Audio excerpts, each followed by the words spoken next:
Thank you, Garret.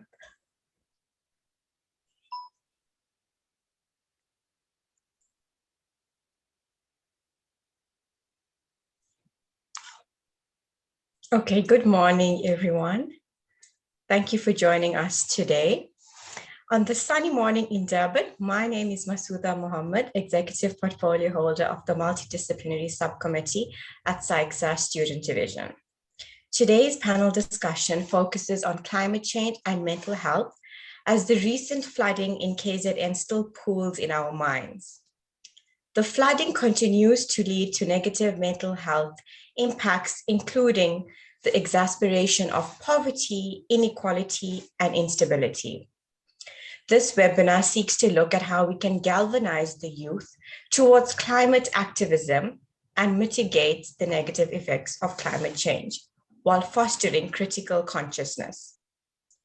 I'm hoping that psychology students are able to position themselves away from dichotomous roles and consider the importance of community mental health initiatives. We do have a question and answer at the end of the session, so I suggest that you please submit your questions below. And it gives me an honor to introduce our panelists today. We have Dr. Garret Barnwell, clinical psychologist and community psychology practitioner, Delwyn Pillay, Greenpeace Africa volunteer and activist, Ruth Malala Mufalali van Rooyen, Senior Disaster Management Officer at the International Federation of Red Cross and Red Crescent Societies. And we will have Professor Patrick Bond joining us later, political economist and professor of sociology at the University of Johannesburg. Thank you all for attending. Before we begin, I just want to give you all just some time to give us your opening remarks. Perhaps just tell me or share with us what are the first things that come to your mind when you think of climate change and mental health. Delwyn, since you were the first to attend, I'm going to ask you to open. It's been bean. So, you know, a bean in a pot is on and it's jumping up and down. That's the image I get.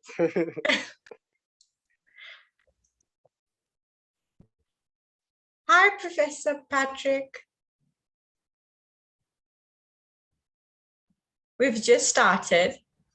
Thank you for joining us. It's great to be with you. I'm so sorry I'm a little late. It's fine. Dr. Barnwell? Yeah, I think maybe just to start to say thank you to the Student Division for organizing this. It's really important. And yeah, I look forward to speaking about about climate change and mental health today. And yeah, what comes to mind for me, I think, in terms of climate change and mental health is just the kind of increasing need of psychologists really working with people that are struggling against certain conditions, like what we saw with Kzn floods, but also working with people that are fighting for climate justice and a just transition. So really excited with the panel, and thanks for having me. Ruth? I was literally nodding as Garret was talking. I think from my side, as coming from an organization that is heavily invested in disaster response, we're seeing an increasing need for psychosocial support on the ground. I think for many times it has been overlooked. And now we're seeing, because of the increased incidences of, let's say, flooding or drought, people's coping mechanisms or coping strategies have minimized, you know. So yeah, we're seeing more psychological, psychiatric incidences on the ground. So like Garret has said, you know, there's increased needs for psychologists, for more mental health specialists, you know, within the disaster management sphere. Yeah. Thank you, Ruth. Prof. Patrick, we've just asked everyone to briefly just share their opening remarks about climate change and mental health. So it's the first thing that comes to mind. I think you are muted.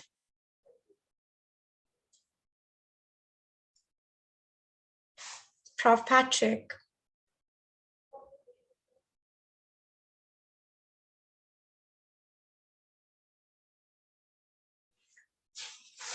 Professor Patrick, we can't hear you.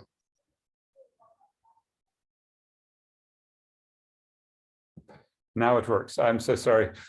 Academics who are a little bit 20th century, like me. The point I was making is the cutting edge work around the world, particularly around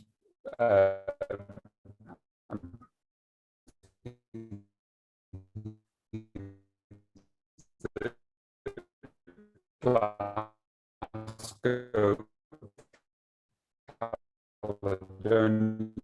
University Center for Climate Justice,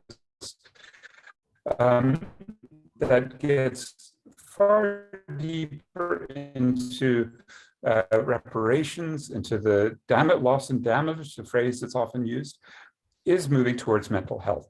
So I really am very happy to be here, really to learn. What I was always concerned with is situation, the degree to which particularly my generation has left the younger generation with a sense of foreboding and maybe a terrible fear of the future. These are conditions we can explore today. So I suppose what I would put onto the table is my own sense of the antidote. And I'd love to talk about it in more detail, particularly because if where I am at the moment in Durban, to really, kind of question the injustices, then this isn't only a disempowering, but potentially an empowering challenge to struggle. Thank you, Professor Patrick. So, Ruth, we are going to start with you. I have many questions for you. So, as Senior Disaster Management Officer, what do you see as the impacts of climate change on the Southern African region? Is that in a mental health perspective or just the impacts in general? Just the impacts in general. Take us through your experiences and the work you've done. Okay. So, yeah, I mean, in Southern Africa, we're seeing an increase in, well, this is a two-pronged, or the two sides of things, where there's the dry conditions and there's also the wet conditions. So we're seeing, like, for instance, in countries like your Angola and Namibia that are experiencing very harsh drought conditions, where, they're almost calling it famine in Angola. There's increased number of deaths related to the drought. A lot of people are going hungry. Then you see also on the other side where there's increased wet conditions, like in your Mozambique, that has been consistent. I think in this year has been hit by 2 cyclones and a couple of tropical storms as well. And again, because of so much rainfall, it also affects, your food your food resources, your housing structures. I mean, houses are washed away. So I mean, each kind of disaster has its special impacts, but at the end of the day, it leaves a multitude of people food insecure, and that's something that was there before, and now, like, as the climate change incidences continue to happen on a more regular basis, more people are getting more food insecure. I'll give you case in point now with the recent episode of KZN, taking into consideration that people that were living in the affected areas were living in the high-risk flood-prone areas, and unfortunately, because of that, unfortunately, some lost their lives because I believe that the water levels rose while people were still asleep. So there's loss of life, there's loss of livelihoods, there's loss of resources. Capital is also lost. I mean, it also depends on the context, whether we're looking at a rural or an urban setup as well. But those are the common impacts that we see because of climate change, Yeah. Thank you for sharing that, Ruth. We're going to get into some of that a bit later. But for now, I understand that you were also on the ground during the KZN flooding. So can you maybe tell us a little bit more about the general humanitarian need that arose there? What were some of the needs that were exposed by the flooding? Because, I mean, as mentioned in the rest of African countries, we understand that sometimes struggles like this expose people who are already disadvantaged, and unfortunately it then just intensifies their struggles. So share with us a little bit of those experiences in KZN. Thank you for that question, Masuda.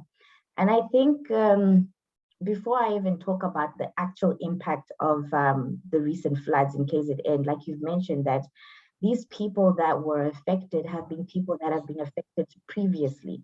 I mean, there's been like 4 different episodes of flood incidences in KZN, and the same community has been affected. Reason being, obviously, is the location of where these particular people are residing in. Also to note that the socioeconomic status of these people is quite low. I mean, they're almost on the poverty scale. And there's when we talk about low socioeconomic setup, we're looking at people that are indulging in risky behavior, where there's high substance abuse, there's high gender-based violence, et cetera, et cetera. So these were pre-existing conditions even before the case of the recent floods. So when the floods come, taking into consideration that these people already don't have so much, and now the floods come and literally wipe away everything that they have, it can get quite distressing, So like I said, a lot of them were living along the river banks. Some of them in the urban setup were, their houses were situated like on top of a hill. So because of the mudslides, the foundation of the houses was not so strong. And then you saw houses literally being washed away, which was quite sad. Being on the ground and listening to their concerns, where people would tell you that this was my life investment, and in a blink of an eye, they've lost it. I mean, it's hard. I mean, I've been trained in psychosocial support, and it's really hard to try and engage with them because you can see the anxiety, you can see the despair in their eyes. And, and I can't even imagine how I would feel like if I literally lost everything overnight, So that's what we saw on the ground. And the needs, obviously, I mean, just imagine that in your house, you've got your clothing, you've got your food, you've got your ID documents, you've got everything, and all that's washed away, So definitely the most important and immediate needs were food, clothing, water, because that was also something that was an issue. Because of the flooding, a lot of pipes were damaged as well, and people didn't have access to water. So water was also something that was quite important. There was also a large number of children that were affected as well. So hygiene packs were also quite necessary, and hygiene packs that are tailor-made towards, the different sexes, whether whether it's a woman, a man, or even just a baby as well. So those were some of the immediate needs on the ground. And then looking at a short term to more of a longer term, where you're now thinking that, okay, what are we going to provide? Because now people are saying that we need to go back, we need to build back. So now as the Red Cross, we're looking at how do we assist these people to build back better. Now, based also on the devastation or the losses that these people occurred. I mean, also considering that some of them lost, their friends, their family, their loved ones. So obviously, psychosocial support was also needed on the ground. And as the Red Cross, our volunteers have been trained in psychological first aid, which is like first aid, but it's like the first psychological support that you give, with the people that are in distress. So it's not counseling or anything like that, but it's basically applying the principles of PFA, which are to look, to listen, and to link, where Our volunteers then literally sit down with the affected population. You look at the area that they're surrounded in and how that could potentially exacerbate their experiences or what it is that they're going through. You listen to their concerns, and then, you know, if they require further, you know, psychological support, then we make the references as well to reputable institutions. Right now, the guys on the ground in you know, the South African Red Cross are working very closely with social development, and I believe they're also social workers that are going into the evacuation centers with the Red Cross volunteers. Yeah. Thank you, Ruth. It seems like it was obviously a catastrophic incident for many. And I think even as a person who lived in Durban and experienced some of it, I don't think, for me, it also highlights into how different challenge can be. And there's always a spectrum that even as much as you can be uncomfortable, there is unfortunately someone who has been uncomfortable, as you say. It's just that we have learned to be desensitized to struggles of others. And these moments just make us realize there are others who have also had water, electricity challenges because it's part of their lives. And the question that I was actually going to ask you was about the psychological first aid, because I see, and for me, I was glad that it was a holistic framework that the Red Cross used. And you understand that there is a person that also needs to find their hope, in as much as you can give them the finances and the water and the clothing, but how we also have to consider the loss and the grief and the trauma that they are experiencing. So coming back to the psychological first aid, briefly just tell us a little bit more about how it was coordinated and what were the challenges and the highlights that you had experienced. Okay, so like I say, our volunteers have been trained in psychological first aid. So usually in a situation like that, I mean, and I say also that we work closely with the social department, social development, yeah. So what the Red Cross did, obviously, is that in our response, you know, we made the community known or known of our services, psychosocial support, which was also joined with the services of protection of family links, you know, linking your families and all that, ensuring that you have connection with the families, letting your families know where you are, that you're safe, etc., etc. So on the ground, then I think once people were settled in the evacuation centers, that's when, you know, the volunteers started going in and again, you know, informing them that this is what our services are. Would you need someone to talk to? Do you want someone to talk to? And then, you know, I always believe that any form of psychosocial support should never be forced onto somebody, you know. I mean, obviously you make them aware of your services, and ideally they should be the ones that should say, listen, I need someone to talk to. And we had both individual as well as group PFA sessions. And the individual ones were obviously more common because people felt like they didn't want their privacy to be invaded, and they just wanted like a typical one-on-one. But definitely once we informed them that our services were available, they was like almost everyone wanted, you know, to speak to the volunteers. And at the beginning, obviously, with the response, it was difficult because the same volunteers were also being used for the response, the, you know, delivering of the hygiene parcels and delivering the distribution. So it was just a matter of coordinating ourselves to say, okay, let's structure set timelines of when you can, you know, we can make ourselves available to the people in the evacuation centers to provide them with psychological first aid. So from there, like obviously with the different evacuation centers, the timelines were different. So some of them preferred that they came like in the morning sessions, some in the afternoon, some preferred that they came late in the evening, because I believe that some people still had jobs that they needed to go to, but they still wanted somebody to speak to. The group ones, obviously, we saw that more for the women, where the women would like to preferred to also sit in a group and talk about their challenges, specifically the challenges that they faced in the evacuation centers. Taking also into consideration that there was no privacy, in as much as most of the evacuation centers actually had the women and the men split up, which was rather good. But now the women were also saying that in as much as they're women in that group, they still didn't have their individual privacy. I mean, it was quite open. So I mean, that's where we then, would have group PFA sessions, and they would then share, their concerns, so to say. Successes, yeah, definitely people sought the services.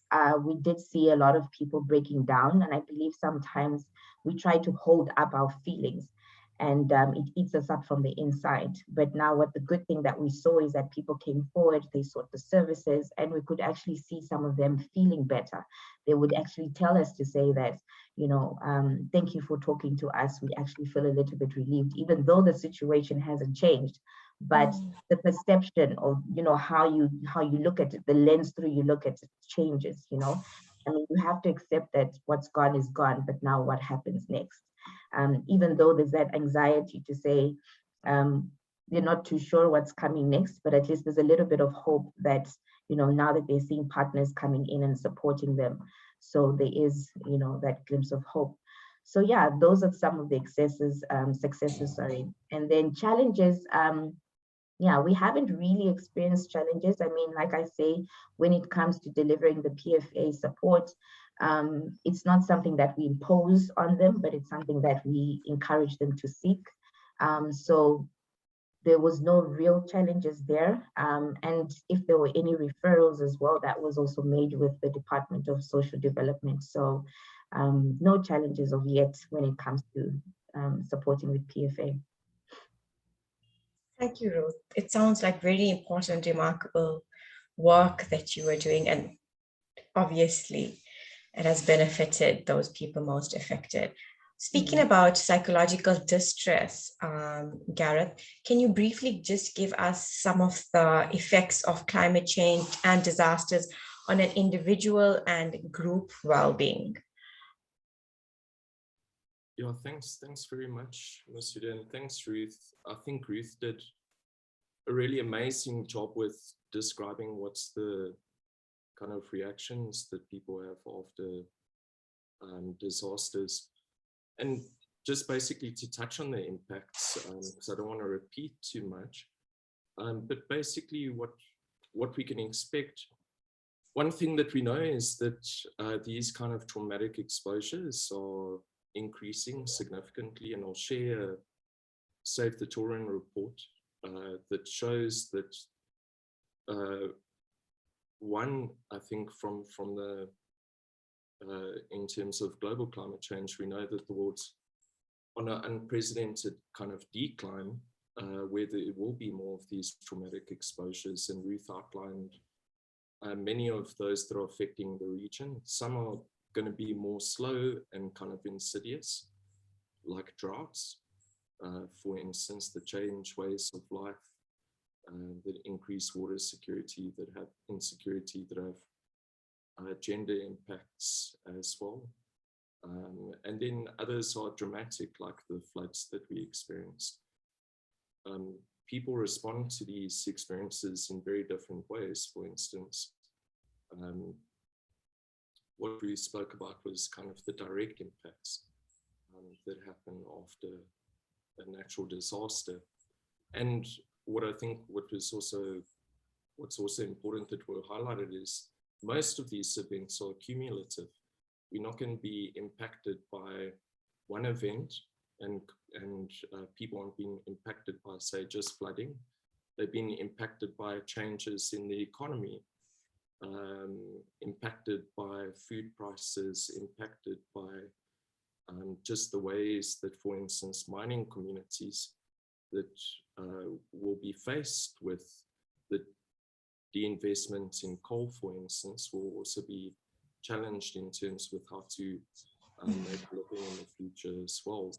And so it really, when we think about climate change, I think that we can often get stuck in just thinking about what are the mental health impacts post-disasters. But actually there's several kind of areas where people are being threatened to some degree psychologically. Maybe also just to say that it's not only those that are directly impacted, but also witnessing others suffering. So also that being the human and more than human world as well. So not only seeing our communities change, but also witnessing the degradation of the planet as well, that it can be traumatic. And then maybe more that we know about in kind of popular culture is climate anxiety. So the anticipated threats as well, our communities will be affected by climate change. Then maybe just to pick up a bit on kind of the disaster response, I think one thing that's kind of crucially important, so we know pretty well about what some of the reactions are to disasters like trauma, these anxious responses, dealing with loss and mourning and stuff. But what's often neglected is how well these experiences are handled as well. And I can imagine some of the speakers later may also speak to this as so for instance, after disaster, we're trying to make meaning of these things. So we're asking, was the threat known? Were measures taken to protect communities beforehand? How quickly did authorities respond? Was there a response? And how were people treated in that response? And it can really make a significant impact on the healing process. So if there is a good response and resources are provided, communities feel supported afterwards, that can have good outcomes on trauma, for instance. However, what does happen is we also need to be aware of the context where we are, where there isn't access to a lot of resources. We also have a very particular history with how basically our society is structured. So thinking about the inequality that we encounter in South Africa because of the history of apartheid. So what happens as well post-disaster is sometimes people don't come to help. Also with climate change is we have a government that's significantly invested in fossil fuels and knows the impacts of the fossil fuel industry on climate change. So the response, how some people are making meaning of these events, as well as a sense of betrayal. So particularly youth, there was a major international study very recently where most youth said that, you know, we are distressed about climate change. We're having these significant reactions to the crisis. However, we feel quite betrayed by the adult world who isn't taking action on these issues. And I think that that's a kind of conversation that we need to start having more within psychology. How do we not only, I think Ruth, what Ruth speaks about very well is kind of the individual type of support, and also with psychological first aid being the democratization of psychological knowledge, because in South Africa, for instance, we have a 92% gap in mental health care. So even if all the psychologists in South Africa were providing care, we still wouldn't meet the need. And but we also need to think about how do we work with certain structures and call for certain things to take place. And I'm sure the speakers afterwards will also speak to this. But lastly, what I want to also highlight is just the sense of, as psychologists in training and students and psychologists in general, we can often focus on the loss and the damage and the kind of healing that needs to take place. And but some of the main kind of responses to climate change at the moment is also climate activism, community organizing, rallying around a threat. And I think that this is a really important component for us as well, is how do we empower people that we've seen to join groups, to join kind of community advocacy groups or activism. And this being an important part of the process. And then last thing that I just wanted to mention as well is, so it's not only the impacts of climate change. We think of climate change as this kind of weather event that's happening around the world, but it's actually linked to how structures and power is kind of organized. And so if we think about it in that way, it gives us very practical things to focus on. For instance, in terms of moving away from fossil fuels to renewable energy, transitioning communities, and looking for kind of climate change or adapting the economic sector, we can think of all of these as kind of psychological interventions as well. And the quicker that we do this, the less impacts there are going to be later on mental health. The slower we transition, the worse the outcomes are going to be. And yeah, so it's a very interesting topic for psychology in general and very important. Thank you, Gareth, for highlighting so many important issues for us. You did mention betrayal, so I want to pose to Delwyn, as an environmental activist, how did you feel when the floods happened? You obviously witnessed it, you experienced it, and it was something that's obviously part of the work that you do. Was there a sense of betrayal? Was there a sense of this was predicted even? Why was it not handled prior to the disaster happening? To share some of the thoughts or the immediate reactions that you felt as you witnessed this. Well, Masuda, I think of the above sort of frustration, or we've been saying this is coming. The chickens are coming to roost, and finally we be in this situation. And where I'm at, I'm pretty privileged. I'm in a privileged community. So the previous floods, we weren't that affected. As Ruth mentioned, it's always the poorest of the poor that always get affected.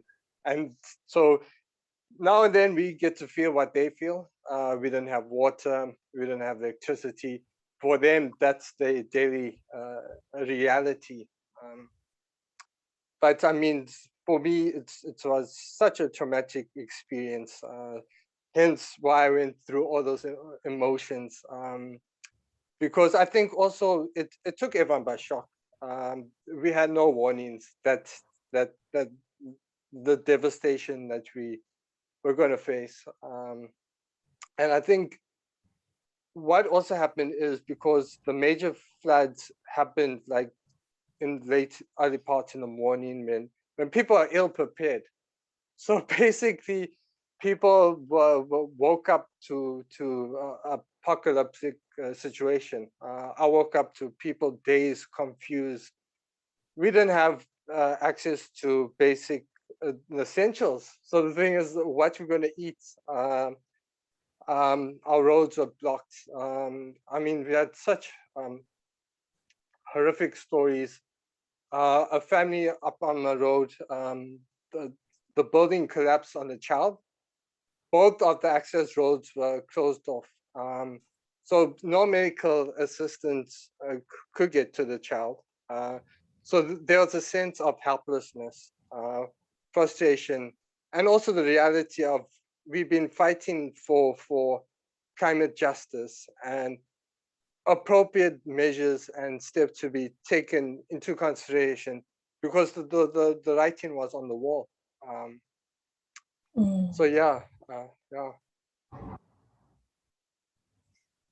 So for you, Delwyn, what are some of the main challenges that's facing climate activism? So I think climate activism, what really drives us is, and I think Garret talked a bit of it, is climate anxiety. And so with climate anxiety is the reality of this desire, devastation, consequences of climate change. And so, like, for example, climate anxiety brought within two big movements. So one was, and Patrick talked a bit about it, about the youth movement, because they realized that their future is in really, so they had to take steps into addressing that. And then, so yeah. So I think for us is moving from, so anxiety, there's two spears of it. There's one that you can take the steps to addressing, to mitigate the potential issues. And then the other one is, and what I see a lot happening is the unproductive worrying of what it is, to a point of where you become sort of disabled. And I sort of know this because I have a history of anxiety issues. And at one stage, I was so riddled with anxiety, I was basically crippled at home. So there's ways of, and this is also sort of like the beauty of the organization that I'm part of, Greenpeace. So we have like leadership skills and ways to build up one's esteem and to take these steps to address these climate injustice issues and climate change. Yeah. Thank you, Delwyn. I think you highlighted a very important term for us, that as mental health practitioners, we often refer to it as compassion fatigue, where we try so hard to alleviate the psychosocial well-being of others, and sometimes we can transfer that pain and carry it on ourselves. And I think you really highlighted that it could be the same for a climate activist who's striving to do something that's injustice, but sometimes feels that he's reaching a no end. So I think those are very important concepts that you highlighted for us. And coming back to, we're speaking about policy change. Professor Patrick is back with us, which was our next question. Professor Patrick, are you there?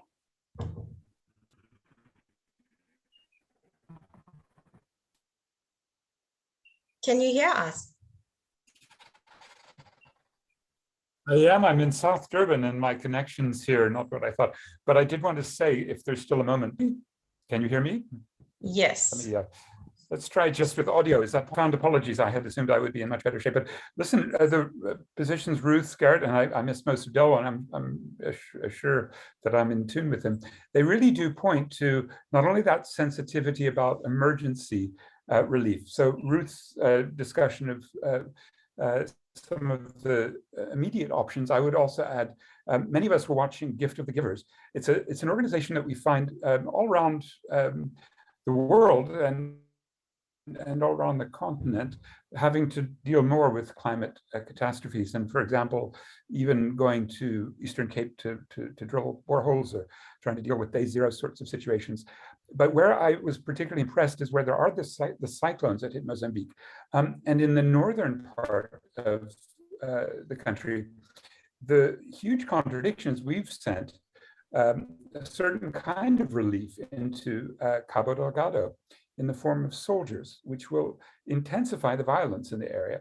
And of course, this is all in support of Total, Eni, the Italians, probably Sasol, our own oil company, China National Petroleum, and ExxonMobil, some of the most egregious companies that our own soldiers are going to help to extract gas against an Islamic insurgency.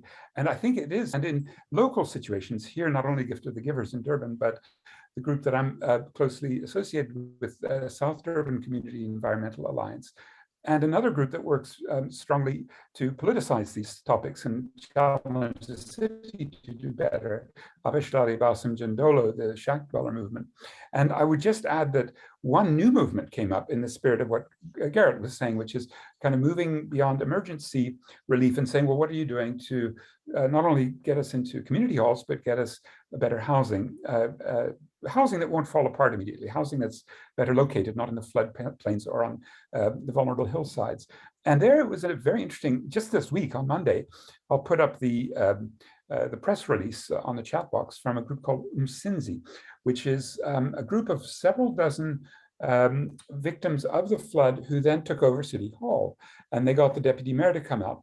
And then the politicization really got serious, because at that point, the deputy mayor here in Durban, named Lawrence Mvundla, then said, well, look, we do need money for this, and we should get it because this is an emergency. And Treasury in Pretoria is putting every block that they could. Now, the finance minister, Ganagwana this week said, no, I didn't get any applications. But it does suggest that if you have a very inadequate municipality and national austerity, this is serious politics. This is a politics that is sometimes called loss and damage.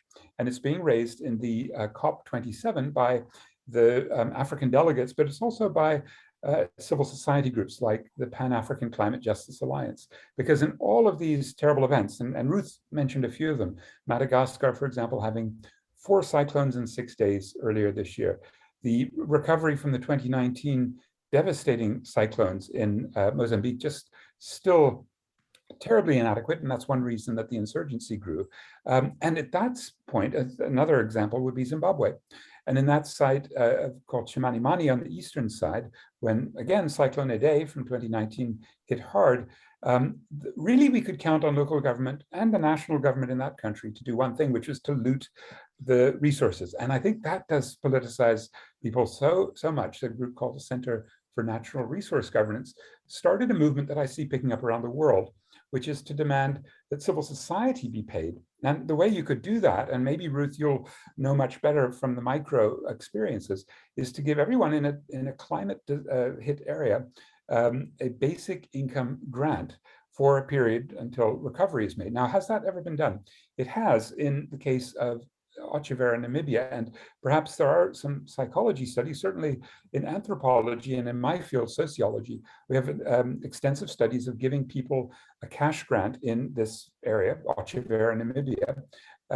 Of course, in South Africa's case, it's been messed up so much by means testing the last 2 months. Not even the 350 rand that's supposed to go to people has been delivered because of this means testing. A neoliberal case of Ochivera, Namibia is great because it involved northern climate reparations and also genocide reparations because of the Herero and Nama people in that area, about an hour to the east of Windhoek, being victims. And in that sense, what Germany's really got to do on the genocide front is to make reparations payments. But now the movement is to say the North must generally. Now, we have people like myself who have frequent flyer cards who live in places like Melville in Johannesburg, who are in the global North. Garret, are you also with me? Delwyn already said he's kind of in the global North, right? In his residential area. So we're now looking at, in the most unequal country in the world, or in Johannesburg, the most unequal city in the world, the kind of carbon audits that would lead someone like me to say, damn it, I have a really big climate debt. Part of my own psychological, let's say, angst is that I continue to fly around to conferences and, visiting my relatives and so forth without a conscience that this is doing enormous damage. So I'd like us to keep all these big stories, which include those in the global North. Delwyn, you may know, and maybe Ruth, you went up to Mshloti, where the global North has beautiful, luxury flats, right? Buildings right on the ocean, and about 100 million rand worth of those were washed into the sea. It was called the Sun. It was called a surf coast. It was a kind of a big block of flats, and that's one of those areas in which I think we can start to say this is a catastrophe that affects all of us, but some more than others. And Ruth will probably, has already said, look, the race and the class, the gender and the generational dynamics of the victims, the 500 who died and 78,000 who were displaced in Durban, you can tell them by the color of their skins, because whites have, with the exception of that Mshloti area, so much extra protection. And that's the last point I quickly would make, because you're asking, isn't there some rage that nobody warned anyone? Now, it's not just the weather service, but it's the adaptation responsibilities of government, and especially a municipality, Durban, eThekwini, that gets awarded all over the world for adaptation because they have one very, very slick bureaucrat who's on the IPCC committees. You know, she does incredibly good work, but it's a greenwash because she uses things like the, let's say, apartheid era buffer zones, which are the green areas. It's called DMOS, to basically say we're doing adaptation in riverine areas. But of course, the terrible lack of decent housing and the terrible lack of good stormwater and the really pathetic attention to the physical infrastructure in this city means a Build Back Better and a reparations to help Durban from the global north, including people in Durban who should be paying higher municipal taxes to make this city basically climate proof. It's not just Durban. Cape Town had a near day zero. Gqeberha's got a day zero. Many areas. Joburg has flood zones that people regularly die along the Jukskei River. So it really is a question for all of us. Can we highlight for, just as I think Delwyn, Garret, Ruth, as you well know, our government really is in the pockets of a mineral energy complex and is happy to spend gazillions of rands on all sorts of ridiculous things, you know, and just not prepare us for the next climate catastrophe. Anyway, those are a few quick reactions to I hope, take what is a personal grief, and in the case of Msini, which occupied City Hall, turn it into a kind of politics that I think Lawrence Mavundla, the deputy mayor, actually did have to respond by saying, yeah, we will meet your demands. So please, you know, leave us alone. The nuisance factor in that case, not a full policy response, not a full movement, but at least the beginning to show people that they can fight City Hall. Thank you, Patrick. I think you raised very, very important questions. And I think we go all the way back to the cause of all of this. And I think what you are saying is that there is and almost, I think South Africa can be desensitized to inequality. And it's moments like this that raise them, almost like a reflection for us to look and see, these are the conditions that we have been built on, which is inequality. And it's these conditions that we continue to live in until something happens that jolts us for a moment. But I think even that jolting, and I think one of the reasons that the flooding is such a moment for us, because it's an opportunity for us to gather around and practice solidarity, not only as a psychology student, but because I also realized that psychosocial well-being is very important. Climate change is a social determinant of health. It exacerbates inequality. It exacerbates all of the struggle that we have. And then we are already burdened by a government that failed to meet the needs of the disadvantaged majority. I do want to say, though, that one of the things that Ruth has done was the cash voucher assistance, which was a very creative, innovative response to the flood. Do you want to briefly just share a little bit about that, Ruth? Thanks, Masuda. Yeah, no, definitely. As the IFRC, one of the response interventions that we're really pushing for is cash. And the reasoning behind that, and I think this is something that Patrick as well as Garret touched on, was the needs are many, you know, because people have lost so many things, you know, and access as well. I think, as also Delwyn spoke about it as well, access becomes a problem as well. So instead of just giving food parcels or giving hygiene kits, we rather say, here's a sum of money. You choose what you want to spend it on. What are your needs? So yes, we did give out cash. I think we currently, I think the first round went out to about 2,500 households to the value of 2,250. So really excited about that. And we also got very good positive response from, you know, from the community, from those that benefited, you know, to say that the money did go a long way. I mean, they were able to purchase, and they were even able to go to the clinic. I mean, you know that because they lost quite a lot, even their medication was swept away. you know, so access, in as much as, yes, sometimes the government does try and make turns, I think through a mobile clinic, they try to make turns to the evacuation centers to try and provide some form of public health support to the people that are staying at the evacuation centers. But it's not as often as it should be. So what they're doing now is, at least now with the cash that they have, they're able to, you know, transport their children or whoever it is that needs support to the actual health facilities. And for those ones that have got, you know, maybe disabled or you know, something like that, then the Red Cross volunteers are also in there to support them to get to, you know, the close, you know, health facilities. So yes, definitely cash is something that we've done, and we are going to continue to do. That was just the first round. So yeah. That's good to hear. Garret, how can psychology students become critically conscious? As mentioned earlier, we want to move from dichotomous roles. We want to look at psychosocial well-being as being broader than what we define it as. We want to look at the social determinants of health. So in a situation like this, as Ruth had described her challenges by providing psychosocial first aid, how do you think, or rather, what are some of the practical solutions that psychology students need to consider in terms of climate change, social class, and mental well-being, and the intersection of all of these three, so that we can also be on the ground, we can also contribute towards the mental health inequality that we are experiencing? How can we also do this?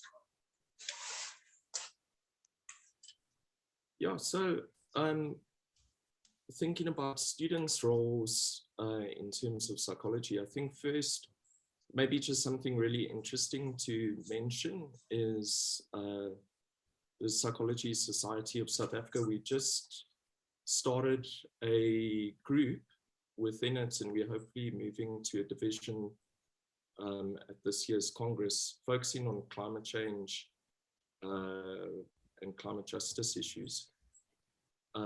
So you can send me an email or WhatsApp me, and I can put you on the group.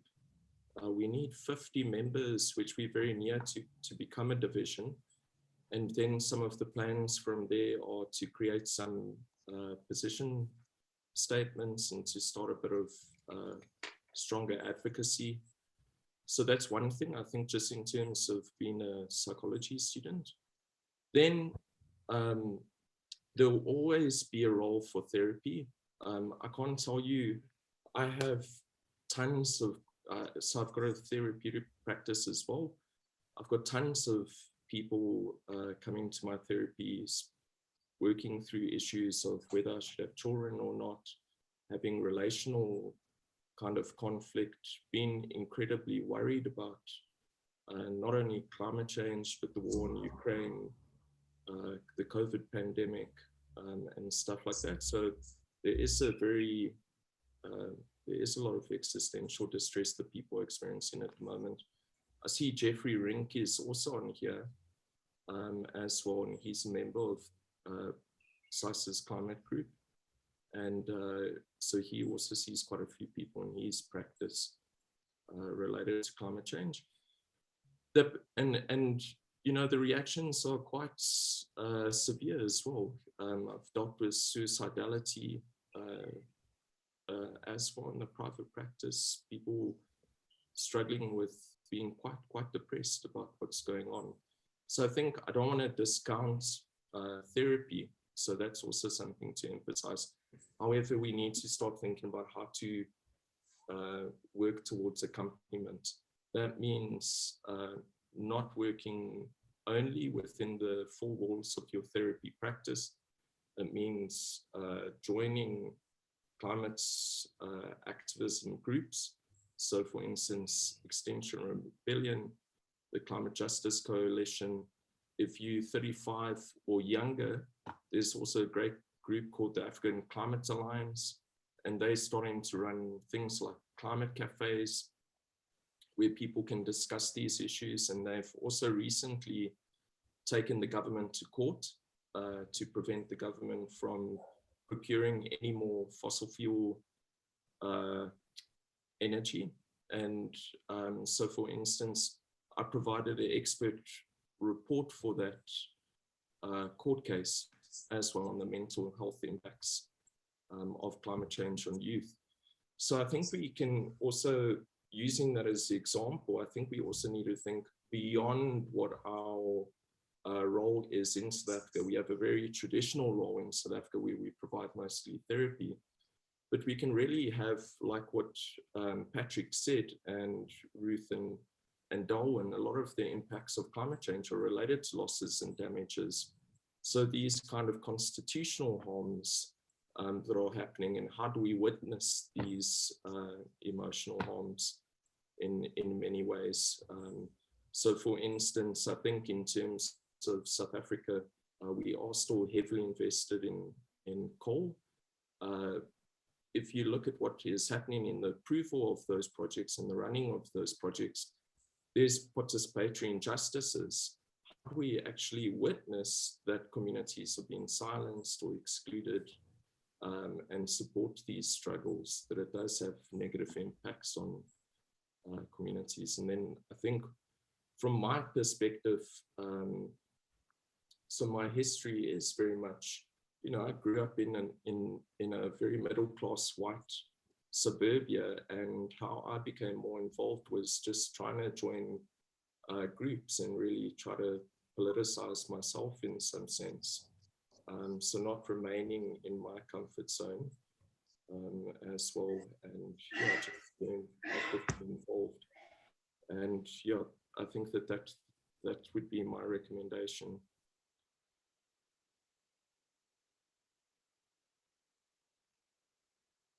Also, maybe just to say, if anyone wants to have a chat, you can WhatsApp me freely and just reach out.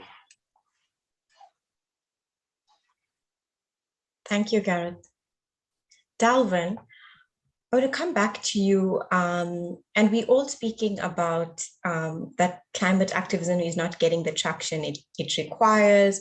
There are emerging youth groups, but I would want to know from you, what are the most key stakeholders that you think are most beneficial in driving climate activism? And on the other hand, which stakeholders have also helped to perhaps maintain a certain ignorance about these climate issues? Yeah, that's what ignorance. So the powers that be, they have, I call them tricksters, and Patrick talked a bit about greenwashing. So there's and psychology that feel good that you're doing good, but in reality you're not, and it's actually false illusions. And it's the ones that are privileged, we call them the technocrats, that are providing these so-called solutions as a way of generating more income from them, and which is disempowering the poorest of the poor. So I mean, and I think that lies in the solution, is to empower the community and move away from these technocrats with their false solutions that will never go in the hands of the poorest of the poor.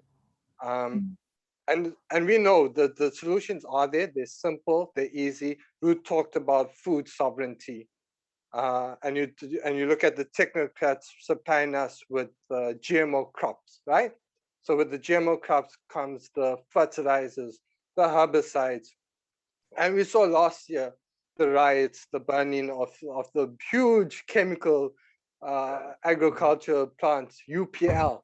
We had no ideas there, and they supplying, and a lot of those actually harmful chemicals have been banned in Europe, but they see Africa as a gateway of dumping these chemicals under illusion of providing a solution.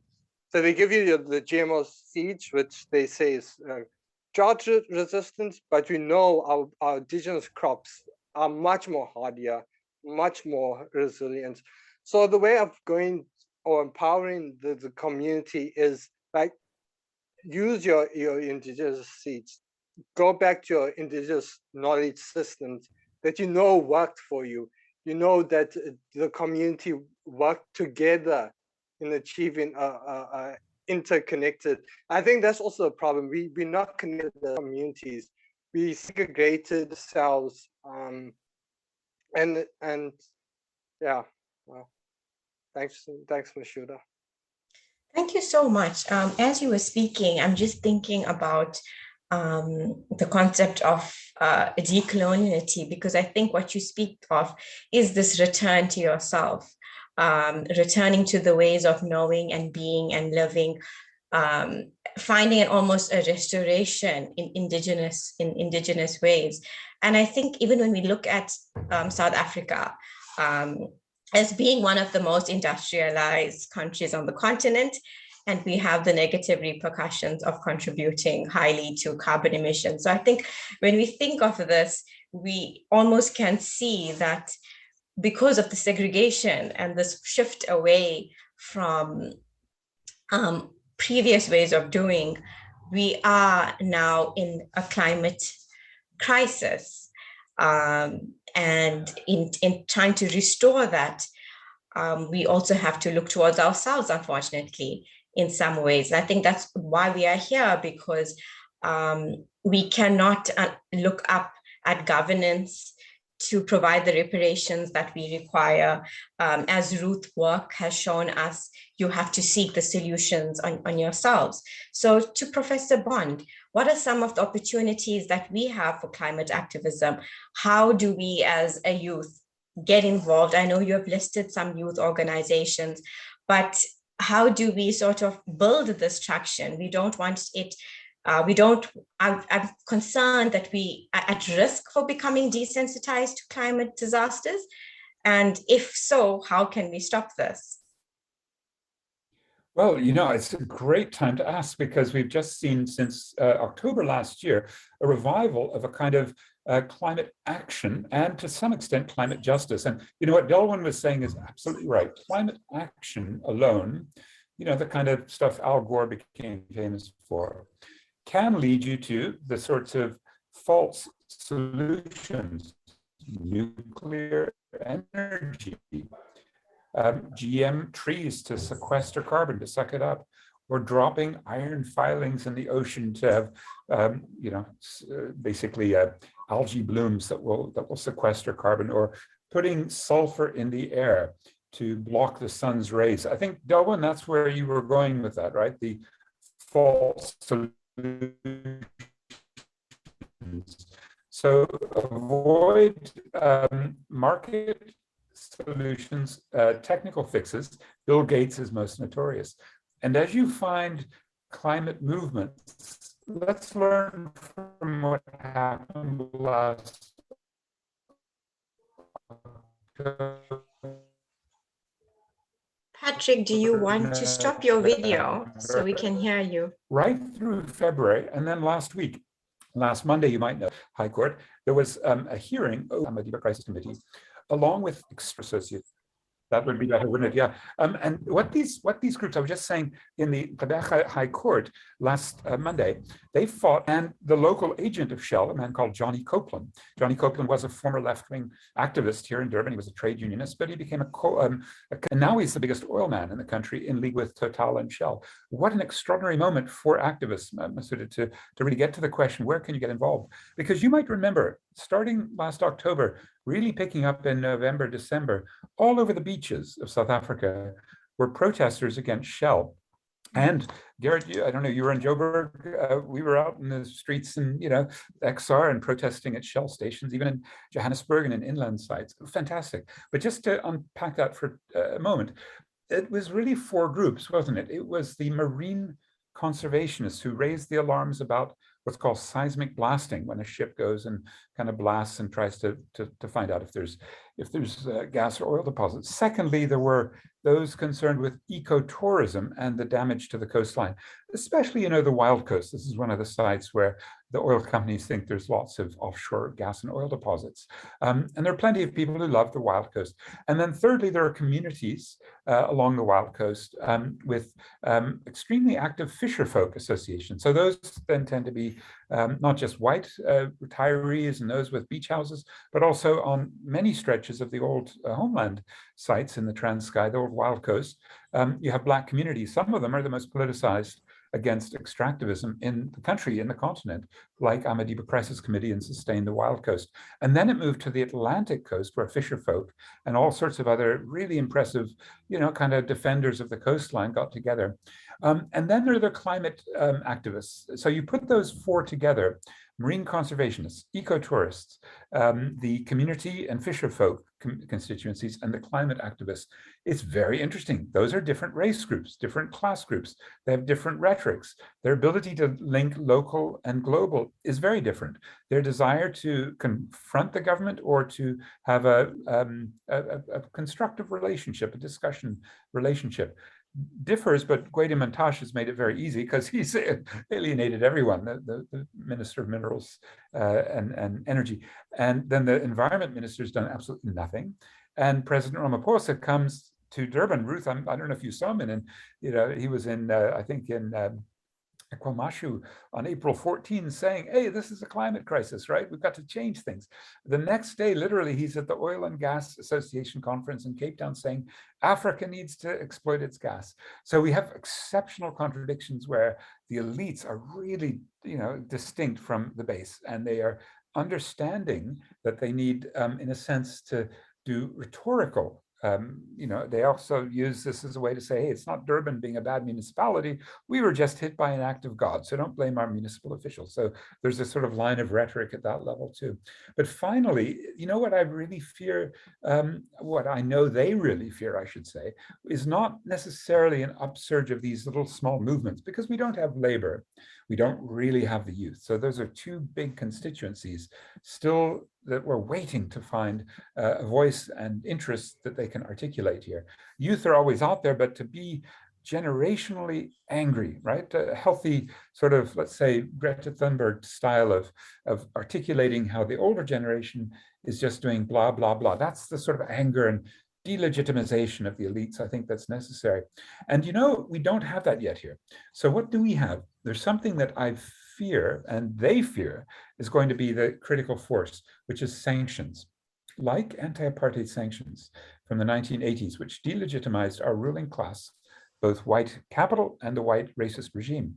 We will see unfortunately, it's just the West at this point, but we might see others saying, you from South Africa are not changing. Your energy mix is not only coal, but you're trying to move to gas, to methane gas.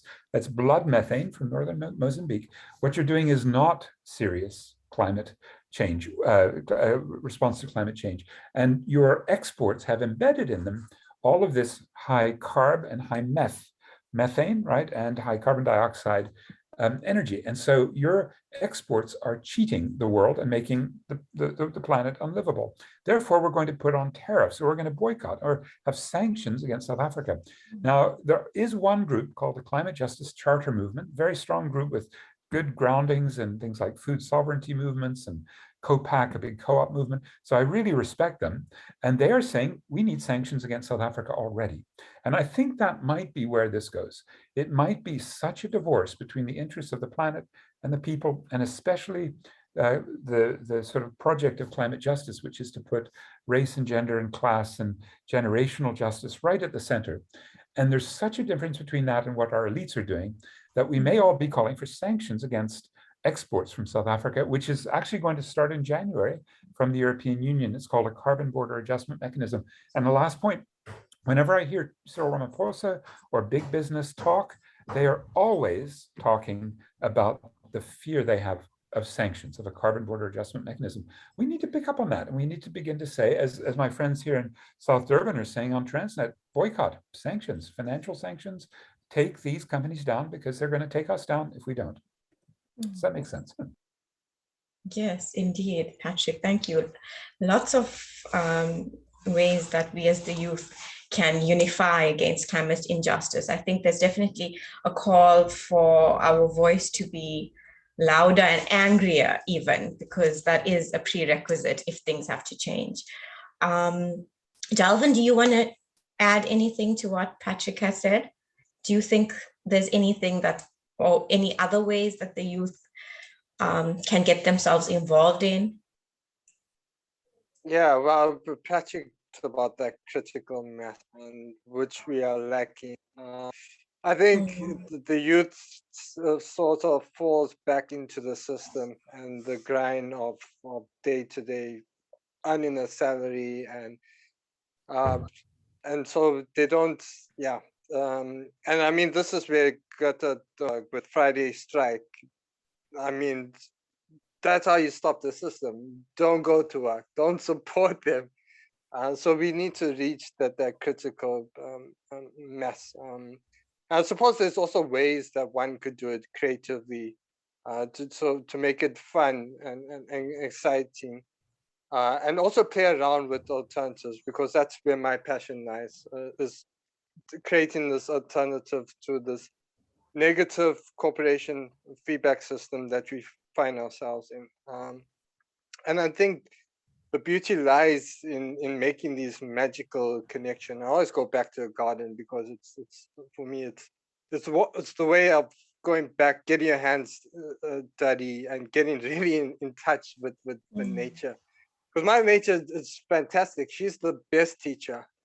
Forget about school. Go dig in the soil. You'll see the earthworms. You'll see the interaction of how the earthworms break down the soil and the beauty of that.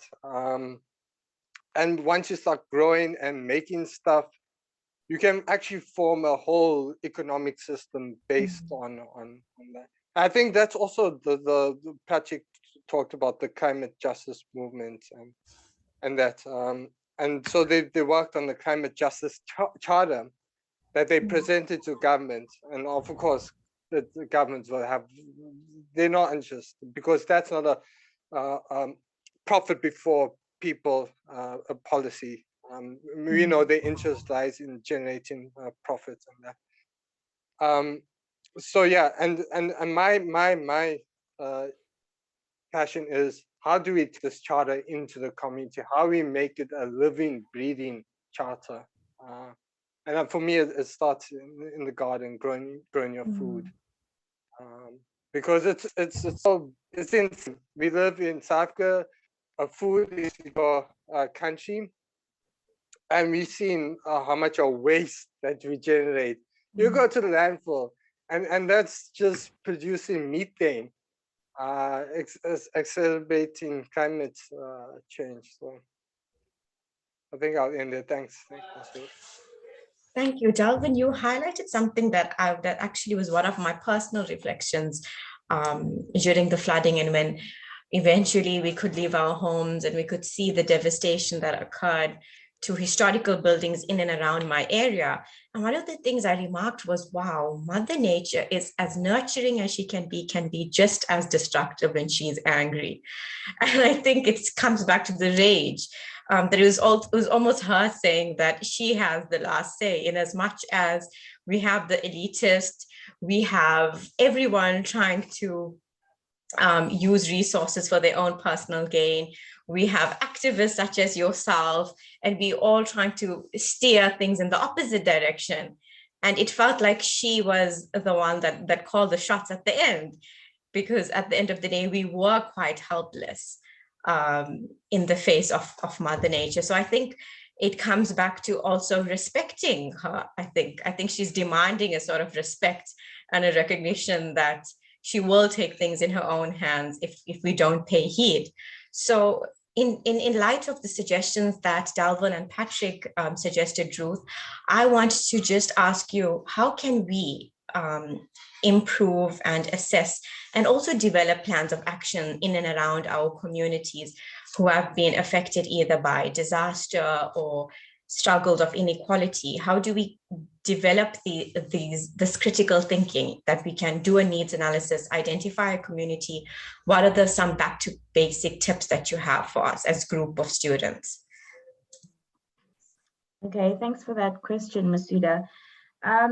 I think I'll give a little bit of reflection to what we're doing, with the IFRC, and similar to what also we are working with the South African Red Cross to implement, especially there in KZN, is in as much as we're responding, and I think Patrick touched on it as well, we also need to start looking at mitigation measures and looking at disaster risk, reduction.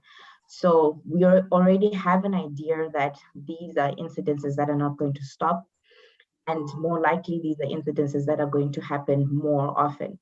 So how do we ensure that the next time it happens, less people are going to be affected, less houses are going to be washed away? What measures are we putting into place? So ideally, it's like you mentioned as well, an assessment is always done. When we do a response, we do an assessment to assess the impact of the damage. And then following that, we also conduct an assessment post-response to see how has the activities that we've implemented, how has that been absorbed by the community? So say, for instance, if we gave cash, we go back and follow up to say, okay, how exactly did they use their money? And then that, by doing a post-response monitoring, it also gives you a sense on how the community absorbs the support that you're giving, and how they're actually implementing or putting into measures to try and build their lives back, so to say. So from that as well, and we as the Red Cross have this program where we say community engagement and accountability, where in as much as we're giving you something, we're also saying you need to account for it, right? And by accounting for it, we're saying that you also need to start looking, in that perspective, to say, I'm living in a situation where this could happen to me again, but now what am I doing about it to minimize the impact on my family, So now if I give reference to KwaZulu-Natal, it's a very tricky situation, because ideally, the people that are living in a flood-prone area, ideally it would be that they have to move, but now we're dealing with people that don't want to move. Also, I think it's the whole dynamics of the socioeconomic situation. They want to be close to where they work, have that quick and easy access to that. So because they don't want to move, then what happens next? In as much as, yes, the government is trying to provide alternative living conditions, but they want to stay there. So what we're then doing is that through community engagement and accountability, we consult with the community to say, okay, fine, you want to stay here, but these are measures that you need to put in place. So if you're going to stay, say, for instance, we're not trying to promote them to stay there, but we're trying to instill activities to try and limit the impact. So for instance, is that if it starts raining, we have like a gauge or some sort that will be stuck near the riverbed. And if the water reaches a certain level, then the community now needs to look into evacuating.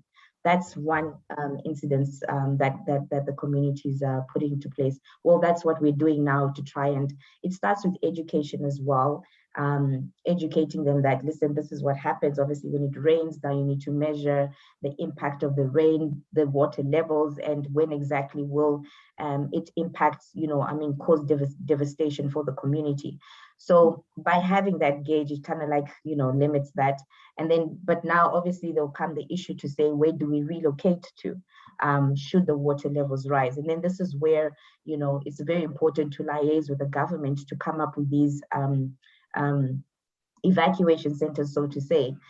Similarly, we saw a case in point where, in as much as the floods happened on the 11th of April, and then there were recent heavy rains as well, where those that were displaced were further displaced, and I love the fact that the government was very instrumental in quickly moving those from the one evacuation center to another ready-made one. So things like that, of having that quick mechanisms in place as well.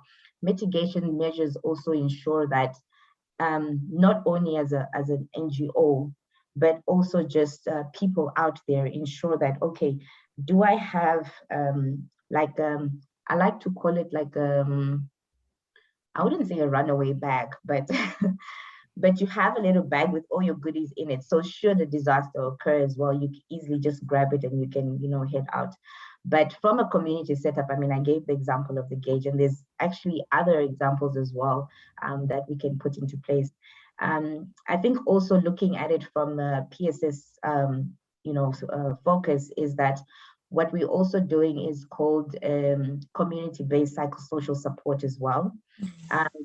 So now, in as much as you have your PFA, which is given at the actual impact of a disaster, but with a community-based one, we're now looking at the different sectors that are, that people are affected by. So your social, your economic, your psychological, and saying that, okay, so the cash will address maybe some sectors as well.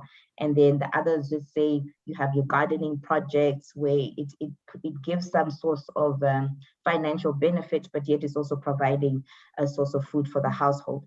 So trying to also get the communities to understand and build some form of resilience and sustainable activities, and putting measures into place so that it actually boosts them as a community, but also prepares them for disasters that may be coming.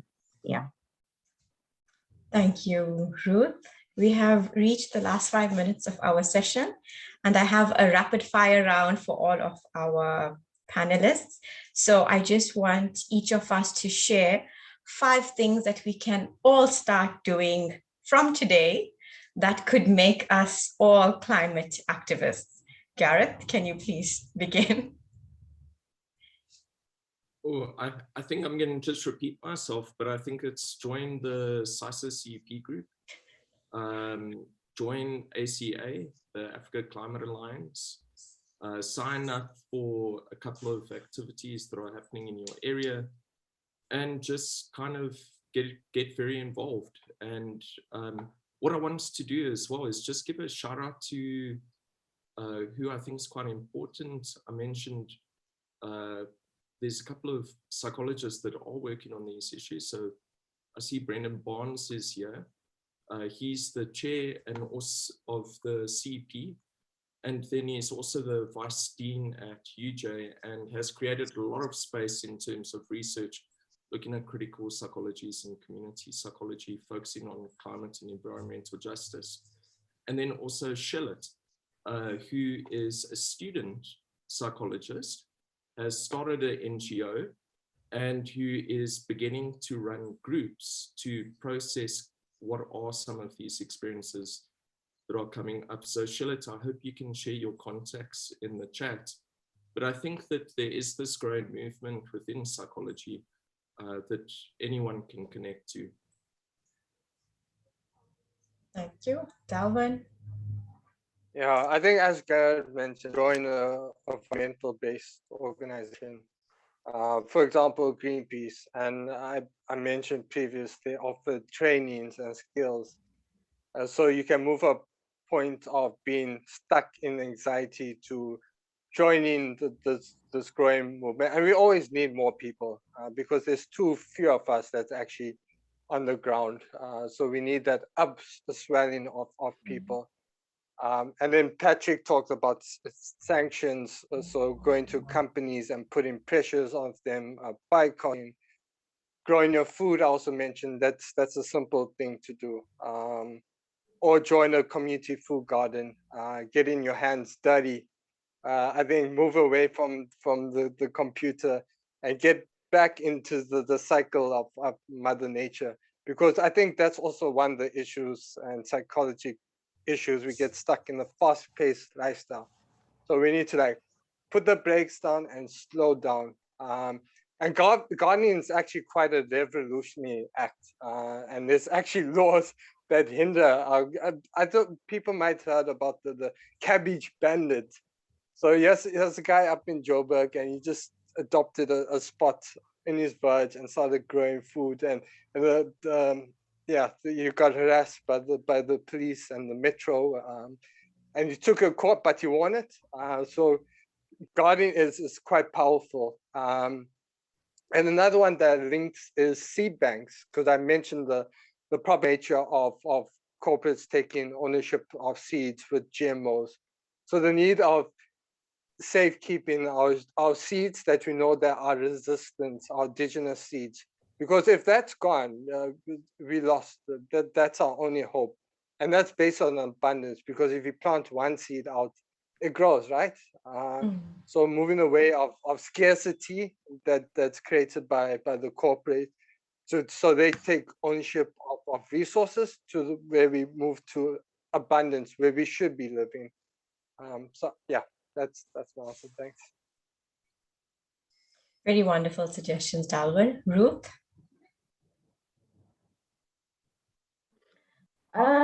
I think for mine, I'll speak both from the organization point of view and my personal one as well.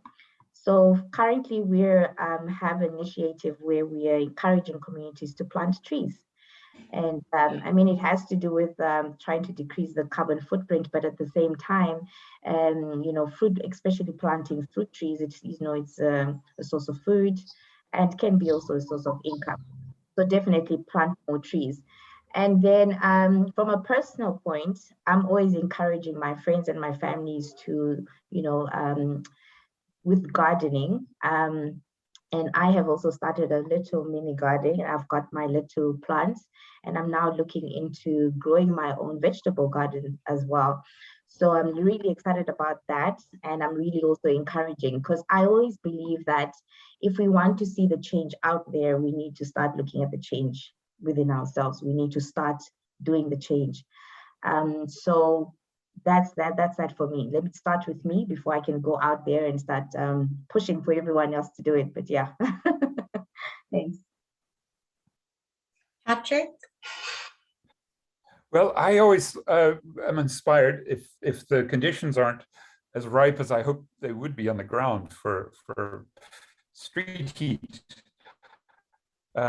By going back to our roots, and you know, for your people doing progressive psychology, could be from or are inspired to think that systemic, let me go off video, maybe that's clearer. Systemic critique is something that in South Africa we've always had such strong scholar activism around. And my own sense, for those of you who are interested in academia or intellectual work, is that a lot of knowledge production occurs in these social struggles, especially where the psychological inward gazing can be conjoined with, let me be self-centered and talk about a sociological structural analysis. So I'll be happy if there's any desire to get your own little PDF library of pirate material that I've collected over 20 some years, to send it to you on email. Just send me a note so that you're intellectually equipped. And of course, the biggest challenge of all for all of us, following, you know, Greta Thunberg, is when the elites are doing things on climate or any of the ways in which they reproduce power legitimately, your job is to delegitimize them. Blah, blah, blah is just the beginning. And I'm hoping this activism will name and shame and make the likes of our, you know, I mean, it's Johnny Copeland, but the main, you know, kind of characters doing oil and Patuma and Schlecko, he's working with Total. He was Cyril Ramaphosa's main partner. There's all kinds of characters doing coal. You know, I mean, since Brendan's on the call, I think I should just close by saying how happy I was to see that UJ's own coal baron, whose name is Mike Tekes, right, chair of our council, and his company's called Sariti Coal. He actually gave some, I think, 300,000 rand or 100,000 rand to the Durban Survival Fund, and so did Patrice Motsepe, also a coal tycoon.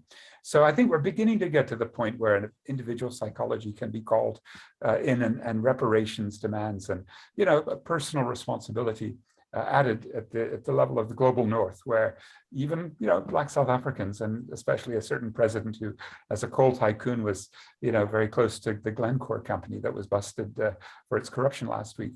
And these are the kinds of politicizations of this issue that we're going to have to require as we do individual and community survival in hellish periods we've just gone through here in Durban, and you know, in the months and years ahead. So I suppose we have two words, don't we, that raise my spirits. So I'm psychologically prepared for the next time. Amandla, away to. Away to. Thank you, Patrick. Thank you for offering your knowledge and all of your resources with us. We are deeply honored. Thank you to all our speakers, Garret, Delwyn, Ruth, and Patrick. I think definitely we've learned from this session, lots of internal reflection, inward gazing, and alignment with nature, and start gardening. So we've definitely learned a lot, and I hope that this discussion will really amplify generational rage and intensify our efforts towards a greener, peaceful world. Thank you so much and have a good Saturday afternoon. Thank you. Thanks for organizing this. Thank you, everyone. Thank you. Have a lovely Saturday. You too. Bye. Bye. Bye, Thanks. comrades. Bye.